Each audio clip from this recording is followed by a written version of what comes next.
El ciclo Tuercas y Tornillos es una serie de programas escrita y dirigida por docentes que conforman el Departamento de Historia Social y del Pensamiento Político de la UNED, cuyo objetivo es recopilar materiales que asistan, que ayuden a docentes y estudiantes que cursan las asignaturas de este departamento.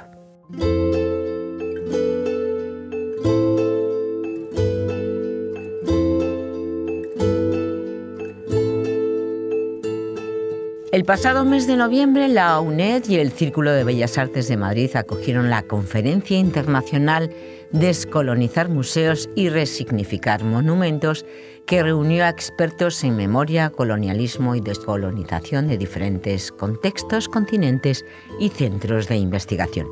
El objetivo principal de la conferencia fue investigar métodos para promover una comprensión más profunda de los procesos de descolonización, considerando alternativas democráticas para diferentes contextos. En la actualidad, la descolonización de los museos y la resignificación de los monumentos son preocupaciones cruciales, ya que van más allá de los intentos de borrar el patrimonio colectivo y suponen la reconversión de estos espacios de representación en entornos más inclusivos y con una gama más amplia de perspectivas. Hoy se sientan en una charla algunos de los protagonistas, organizadores y participantes de este congreso. Mario Ruffer, historiador por la Universidad Nacional de Córdoba en Argentina; Silvia Ramírez Monroy, artista, investigadora y editora; Everardo Pérez Manjarret, profesor investigador en el Departamento de Historia Social y del Pensamiento Político de la UNED; y Daniel Palacios González, investigador Margarita Salas en el Departamento de Historia del Arte de la UNED. Marisa González de Oleaga, profesora del Departamento de Historia Social y del Pensamiento Político, investigadora principal del Grupo de Investigación Historia y Memoria y del proyecto de investigación Territorios de la Memoria, Otras Culturas, Otros Espacios en Iberoamérica, modera esta charla. Hola a todos y a todas, saludos a los que nos escuchan, gracias por acompañarnos en esta nueva entrega del ciclo Tuercas y Tornillos, materiales para la historia, con un tema candente, el de la descolonización de museos y resignificación de monumentos, muy relacionado con un congreso que hemos tenido en estos últimos días en la UNED y en el Círculo de Bellas Artes, y hoy contamos con la presencia de varios de los participantes de ese congreso y tenemos el privilegio de poder hablar con ellos. Hola a todos y hola Silvia. Gracias por participar, gracias por venir a este ciclo. El tema de la descolonización de museos y la resignificación de monumentos es un tema de rabiosa actualidad. El ministro de Cultura hace cosa de unos meses empezó a hablar de la posibilidad de descolonizar algunos de los museos. Se habló del Museo de América, se habló del Museo Arqueológico, ha habido movimientos en el Museo Antropológico, pero no está claro a qué se refieren cuando hablan de descolonización. De hecho, ha habido como una especie de andanada por parte de sectores de la derecha y de la extrema derecha en una suerte de reivindicación del pasado imperial español, y no queda claro en la opinión pública ¿a qué llamamos descolonización de museos y resignificación de monumentos? Yo les pediría que comenzáramos por ahí, por intentar definir este proceso, que no es un proceso estrictamente o solamente, no es un proceso nuevo, pero es un proceso que para España presenta alguna novedad. No sé quién quiere comenzar con la definición, una definición, digamos así, clara, que la pueda entender todo el mundo. Bueno, muchas gracias, Mario. Marisa. Mario, sí, soy Mario. Buenos días a todos y todas los que nos están escuchando y buenos días a la mesa que comparte hoy conmigo este tema tan crucial, por polémico y por profundamente presente, digamos. Creo que yo diría que para definir qué es descolonizar tenemos que entender primero que la colonización no es un elemento del pasado. Me parece que ese es el punto de partida clave, ¿no?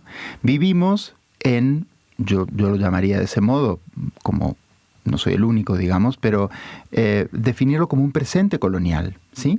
Con entender que la colonia no es un periodo discreto de tiempo que empezó y terminó en algún momento, sino que es más bien una matriz, una forma de dominación, de ejercicio de relaciones sociales jerárquicas, desiguales, de las cuales tenemos que empezar a hablar como algo que constituye nuestra forma de vida presente y a partir de ahí hablar de el proyecto descolonizador como algo que nos incumbe como sociedades del presente.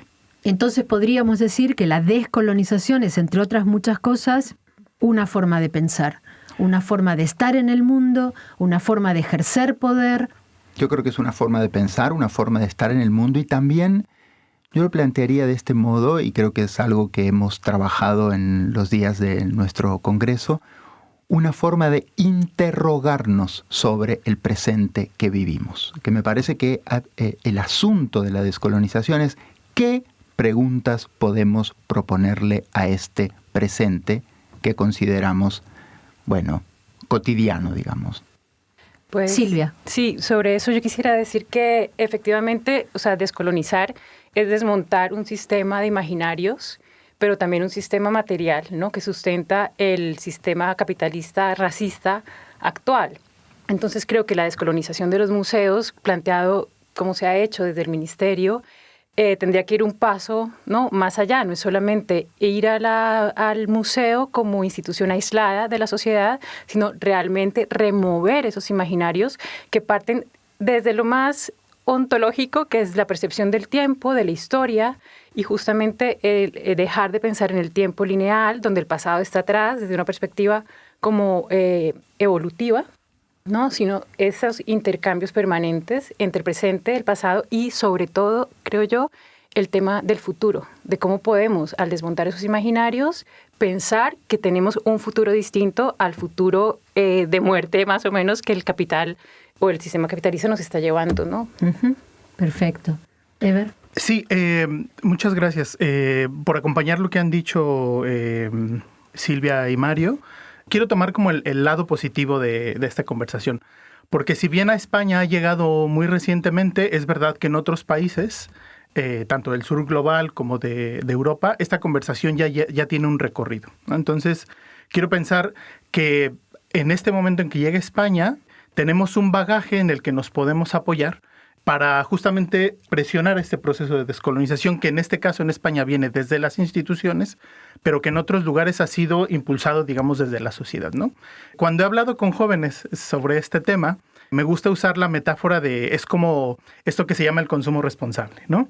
No es solo poner la etiqueta o decir que el café lo compramos responsablemente, ¿no? Entonces, en términos de los museos, no es solo poner una etiqueta de reconocemos el pasado colonial y a ver cómo lo reconocen los museos, sino que es una serie de distintas prácticas que se tienen que llevar a cabo dentro de los museos y el cómo los museos se relacionan justamente con su sociedad.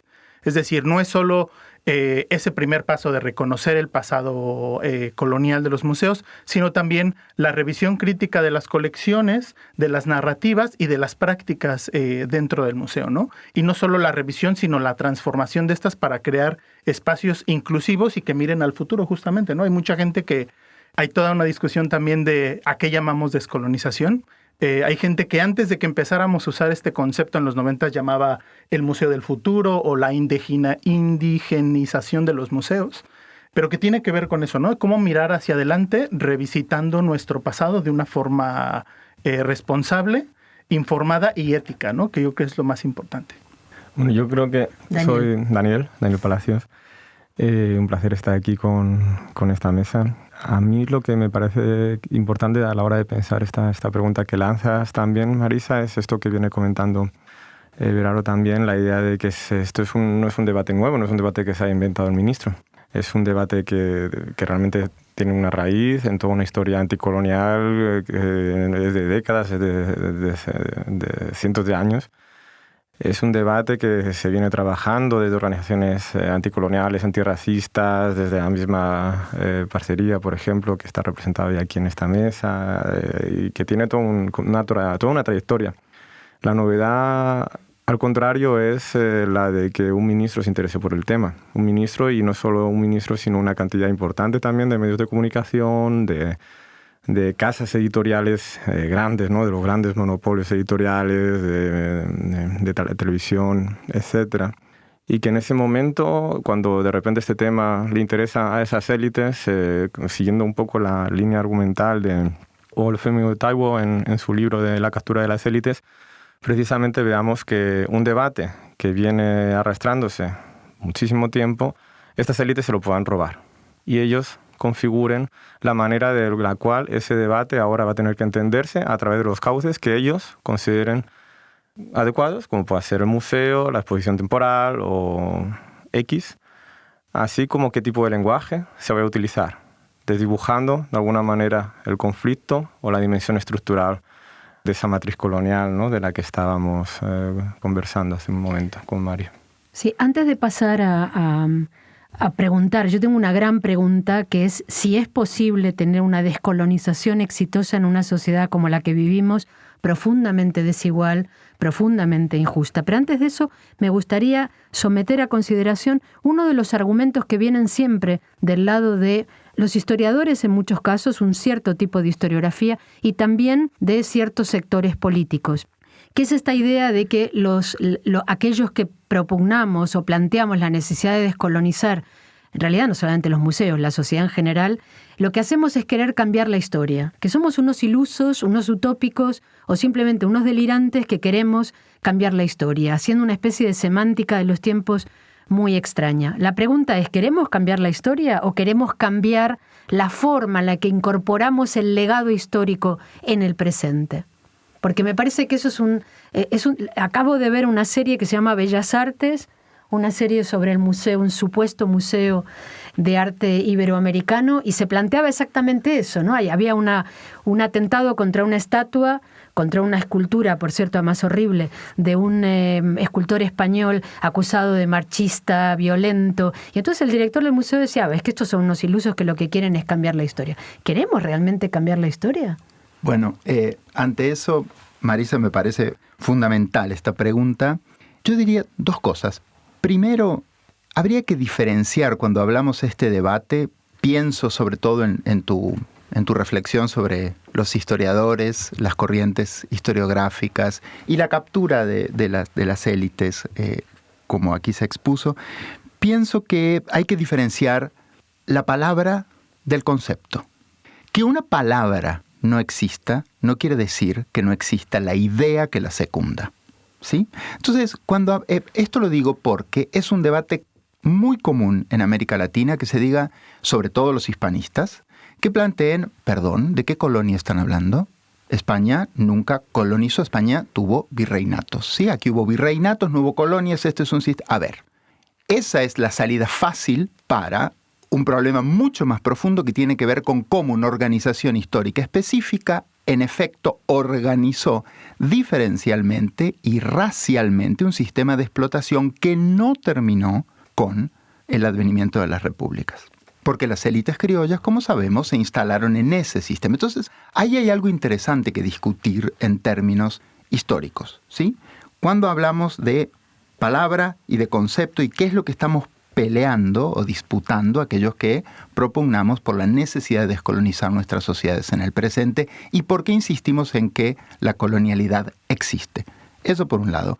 Por otro lado, con respecto a la pregunta concreta de ¿queremos cambiar la historia? Yo diría, hay que dar la vuelta a esa pregunta en términos de pensar a la historia no como nos han hecho creer generalmente el pensamiento moderno de que la historia es aquello que sucedió de una vez y para siempre, es un acontecimiento pasado, nuestra única relación con la historia es aquello que es diferencia pura y que en realidad tenemos que buscar la manera de acercarnos lo más fehaciente a ese acontecimiento y plantearlo de otro modo. La historia como un campo de batalla de sentido que está todo el tiempo en disputa.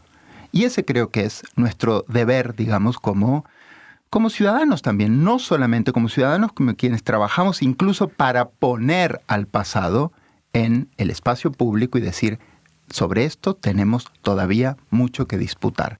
¿Quiénes enuncian? ¿Cómo? ¿Con qué fuentes? ¿Desde qué lugares discursivos? ¿Qué están disputando en ese espacio? ¿Y de qué manera trabajar hacer de ese legado un horizonte de futuro, que es un poco lo que Silvia estaba planteando.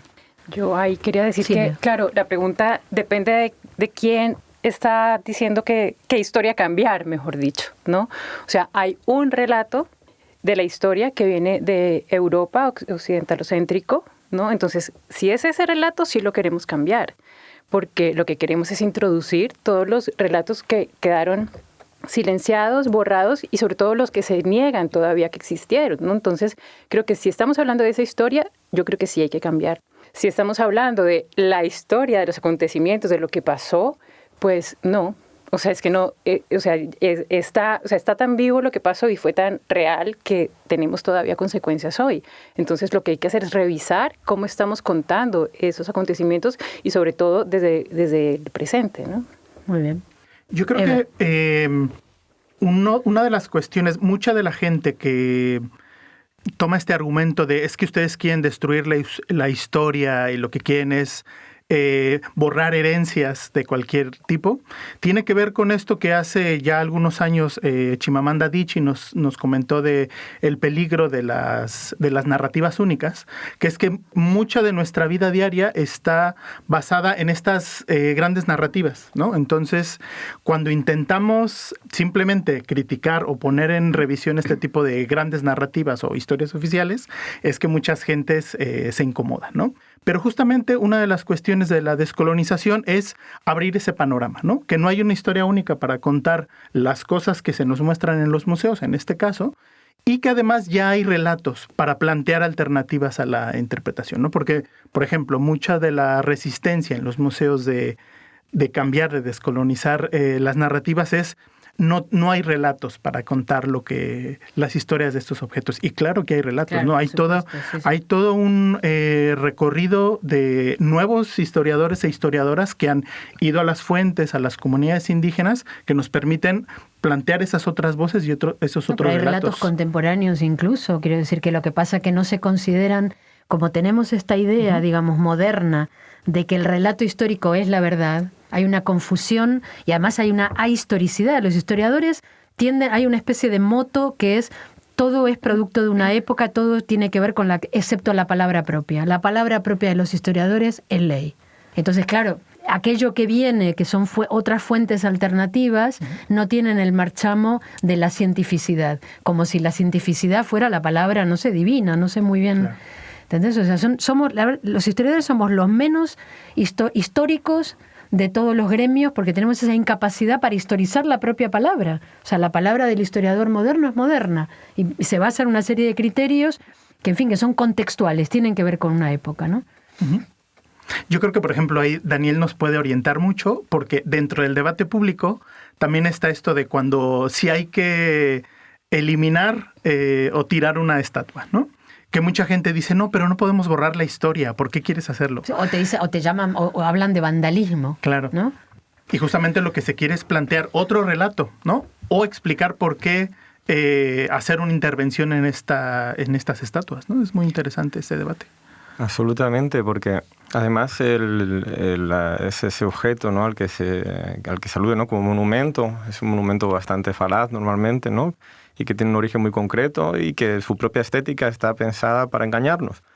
O sea, hay que pensar como la burguesía italiana en el siglo XV empieza a pensar, a construirse monumentos a sí misma, tomando la estética del Imperio Romano, ¿no? Es esa estética en la que se representa como una sociedad democrática para unos pocos hombres, ciudadanos, dueños de los medios de producción, en un momento clave de las cruzadas, ¿no? En un momento clave de la acumulación de capitales, del surgimiento del sistema bancario contemporáneo, en el que se sientan las bases, ¿no? del proyecto colonial y ese tipo de estéticas que se han seguido reproduciendo hasta hoy, claro, generan una sensación extraña al verlas que parece que eso siempre ha estado ahí y que por lo tanto tiene un valor per se, como histórico, como parte de una historia natural e inevitable, cuando realmente el monumento es algo contingente y es producto de la coyuntura política.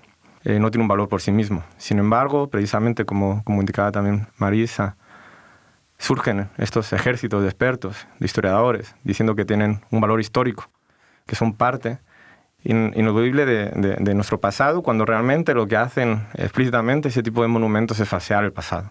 Es generar una imagen completamente manipulada de la realidad en la que un esclavista se le recuerda como filántropo o un rey, ¿no? como un personaje ilustrado.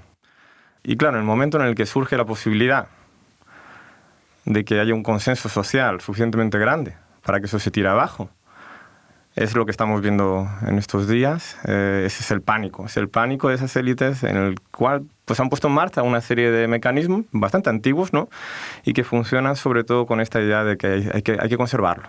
Hay que conservarlo porque es nuestra historia y corremos el riesgo de borrarla. Pero eso es un argumento terriblemente simplista a la vez que falso, porque la historia no se borra porque uno retire una estatua o porque uno la tire. La historia no son los monumentos. O sea, la historia se hace y eso no es la historia en ningún caso, ¿no? Sí, yo a veces tengo la sensación, no sé si ustedes tienen la misma sensación, de que le exigimos a la descolonización de museos y a la resignificación de monumentos un todo que la descolonización no puede proporcionar. Pasa un poco lo mismo con la memoria.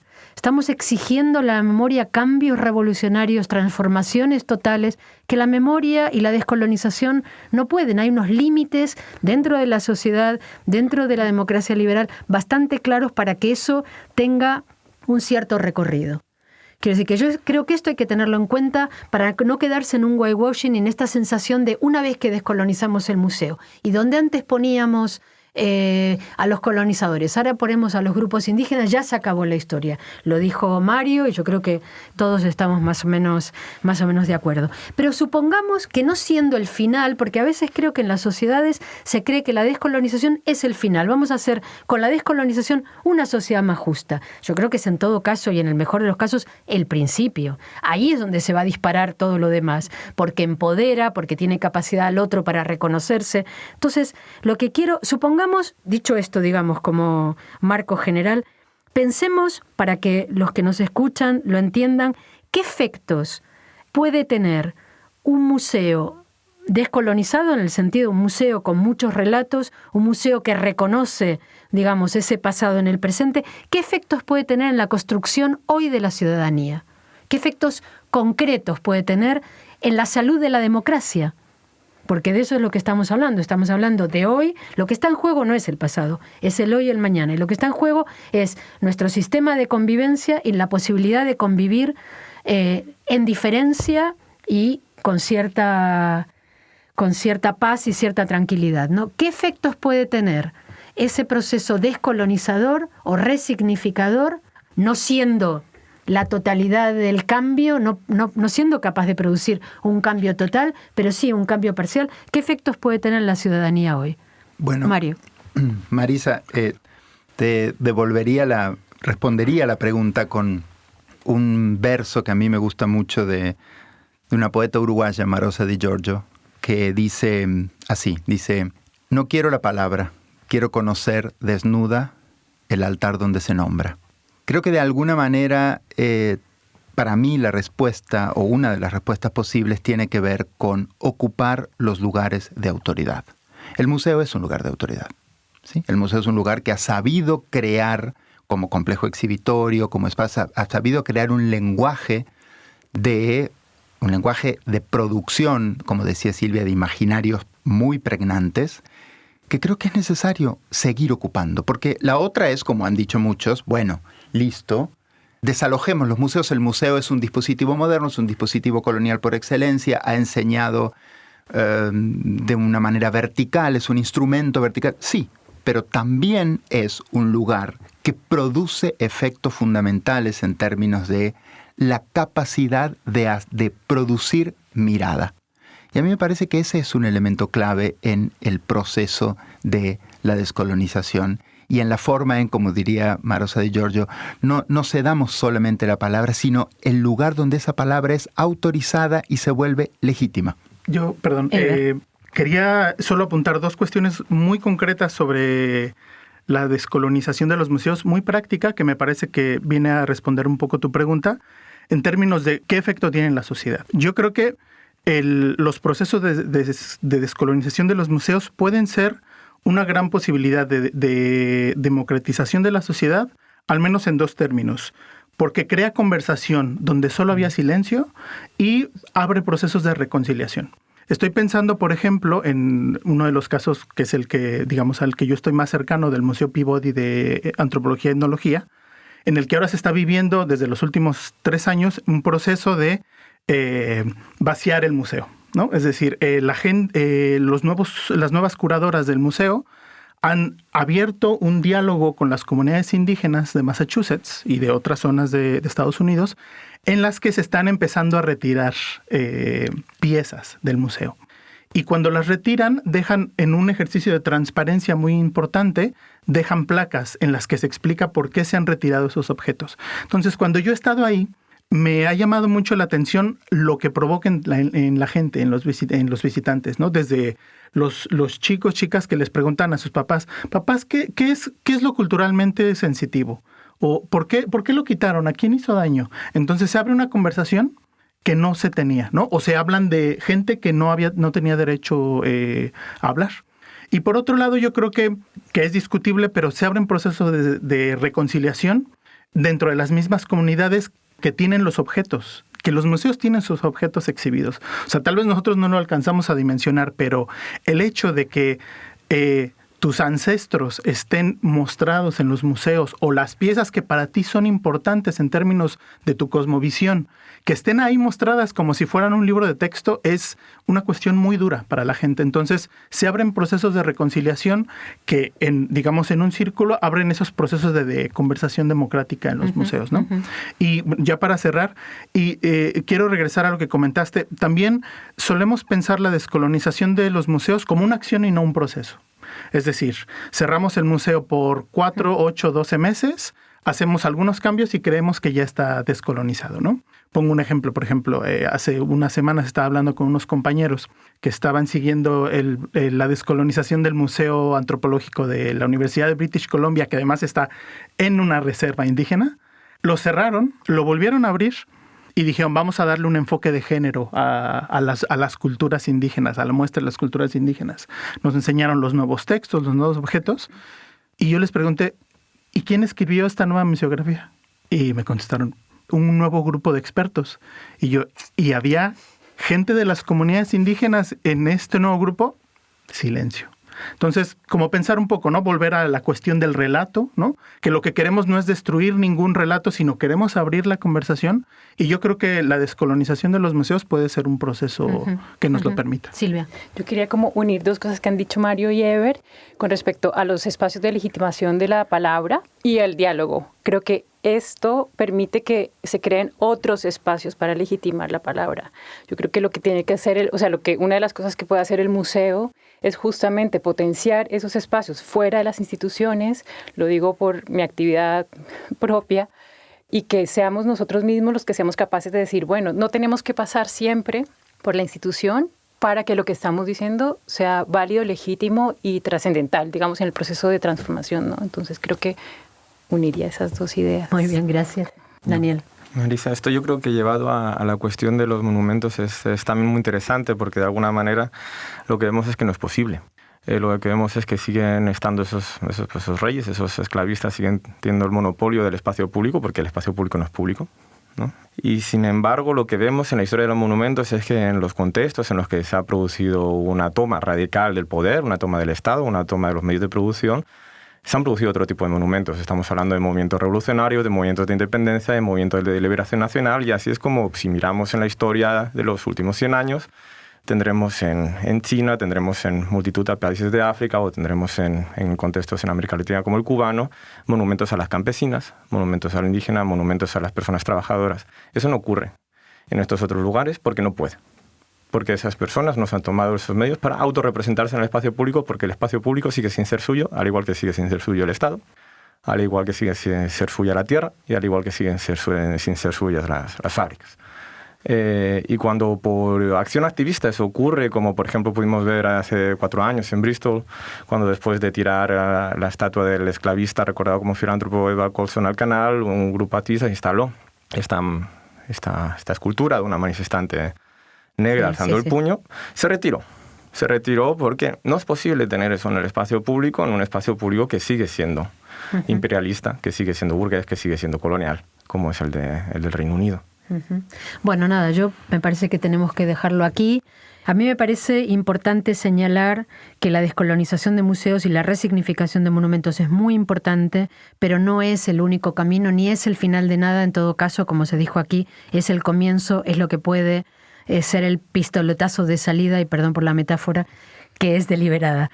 Simplemente agradecer a los escuchantes e invitarlos a que consulten en la página web Los Territorios de la Memoria todos los materiales que hemos ido subiendo y creando en el Congreso Internacional que ha tenido lugar entre el 20 y el 23 de noviembre sobre descolonización de museos y resignificación de monumentos. Muchas gracias, Silvia, Eber, Mario y Daniel. Y hasta la próxima.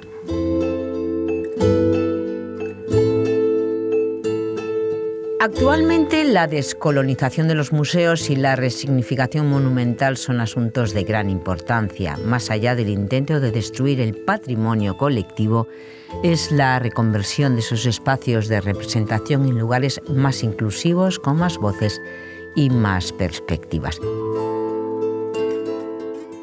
Así nos lo han contado en torno a esta charla sobre la descolonización de los museos Mario Ruffer, historiador por la Universidad Nacional de Córdoba, en Argentina; Silvia Ramírez Monroy, artista, investigadora y editora; Everardo Pérez Manjarred, profesor investigador en el Departamento de Historia Social y del Pensamiento Político de aquí de la UNED; y Daniel Palacios González, investigador Margarita Salas en el Departamento de Historia del Arte también de la UNED.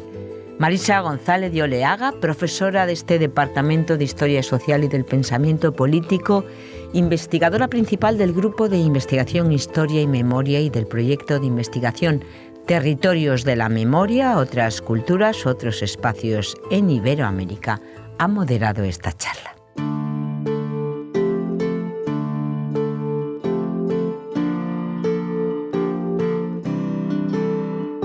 Tuercas y Tornillos es una serie de programas escrita y dirigida por los docentes que integran el Departamento de Historia Social y del Pensamiento Político de la UNED, cuyo objetivo es recopilar materiales que asistan, que ayuden a docentes y estudiantes que cursan las asignaturas de este departamento. En nuestro canal multimedia, canal.uned.es, se pueden consultar este y todos los espacios de este ciclo de podcast. Gracias por su atención y hasta el próximo.